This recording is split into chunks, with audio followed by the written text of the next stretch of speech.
Happiness, Part 1, how you can measure your own happiness. Imagine that you're eating a chocolate bar, and imagine that you enjoy chocolate. And it takes you about 30 seconds to finish it. While you were eating it, you were experiencing pleasure, if you actually like chocolate.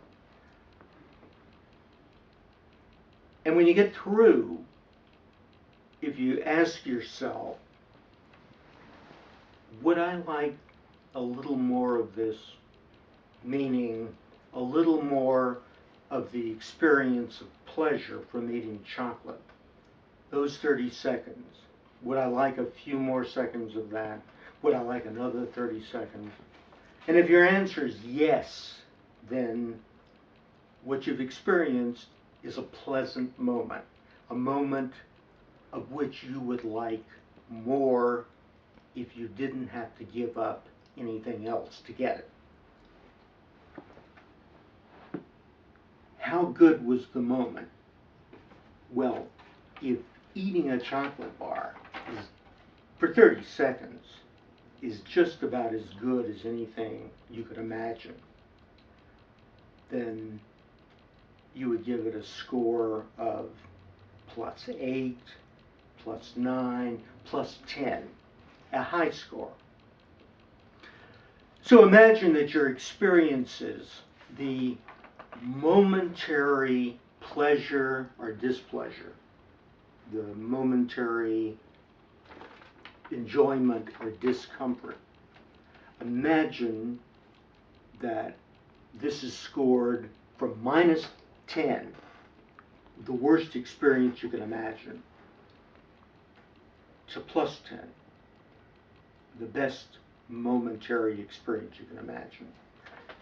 Now, this is not a judgment about the goodness or badness of something. It's not a moral judgment. It's not a judgment of achievement. It has nothing to do with goals directly. It's just, how did that feel? And the simplest way to ask yourself is to ask, would I like a little more of that if I didn't have to give up anything to get it? Or would I like less of that? I have a Chihuahua mix, and he has itchy skin, in large part caused by the antigens that exist in Houston. And I'm instructed by the vet to give him a bath every other day with cortisone shampoo. Now, if I get him in the bathtub, it's uncomfortable for me sitting on the edge of the bathtub. I have a bad back, and at the moment a sprained ankle, and sometimes a sore shoulder, and he fights, and he slides, and he has little thin legs that I have to be careful not to do anything to hurt. And I have to keep the shampoo out of his eyes, and he's not at all cooperative. And so when I get ready to give him this bath, I dread it. And when it's over, I feel a huge sense of relief. I don't have to do this for 2 more days. And while it's going on, I can feel myself tense, and it's unpleasant. And if I were to ask myself, would I like this to be over? The answer would be yes. And when I get through, then I rinse him off and put him in a towel. So why do I do this? I don't enjoy it. Well, I feel it's my obligation to this dog. I like having the dog. I want him to be as comfortable as possible, and this is the way I do it. So there's a goal involved to do something beneficial for the health of this animal that I've deliberately chosen to live with. And so in achieving the goal and doing this deliberately, I still go through unpleasantness.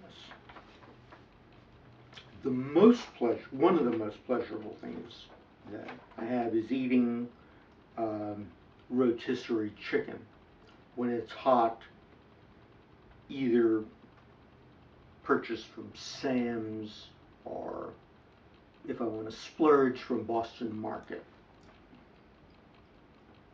Just when I sink my teeth into the chicken and the taste goes through when it's hot and fresh. I mean, this is a wonderful experience. Now, if I did that for 2 hours, then after 2 hours it wouldn't be that great. It might not even be pleasant. But the idea is we're talking about just a common sense judgment. Would I like more of this or would I like less? Imagine that you're doing something where when you get through, you say, well, it was okay. I didn't really enjoy it, but it wasn't bad. I mean, I really don't care. If I had to do it again, it wouldn't bother me, and if I didn't have to do it again, I wouldn't miss it. This is neutral. This is the 0 point.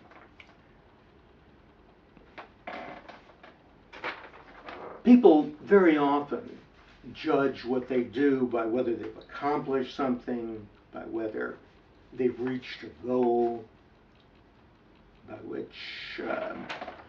by the qualitative part, the descriptive outcome. And it is true that if you're achievement oriented and you go for a goal, going for the goal may itself be better because you see a sense of progress, and when you reach there, it feels good. I suspect this is very, very short-lived. I don't know very many people who have achieved a lot of durable pleasure by reaching a goal. Usually they have to find another goal. And if it's not enjoyable getting there, I suspect it doesn't add a whole lot to their lives. Now, if you keep a log of a typical day, and if you're like most people in the United States, the weekends are better than the weekdays. Even if you like your work, very frequently the weekends are better. You have more choice over what you do. You're less on a time schedule, and you can relax.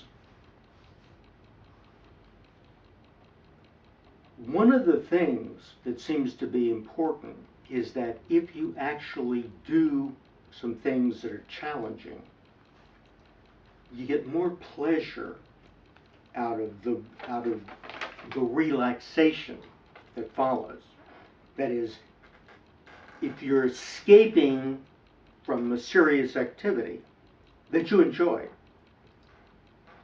or even something you had to do and didn't enjoy, it feels better than if all you do is escape. So the idea of living on the Riviera or hanging out at beaches and stuff like that, to me, sounds like the most boring possible life. And I suspect that people who do that, who travel and live that kind of life, it probably wears on them. So, if you keep a log for 6 weeks and you divide your time into different activities and you put a number on these things, and you add up the positives and subtract the negatives and divide by the number of hours, you get a measure of the positivity or negativity of your life. I'll go into this and complete it in part 2.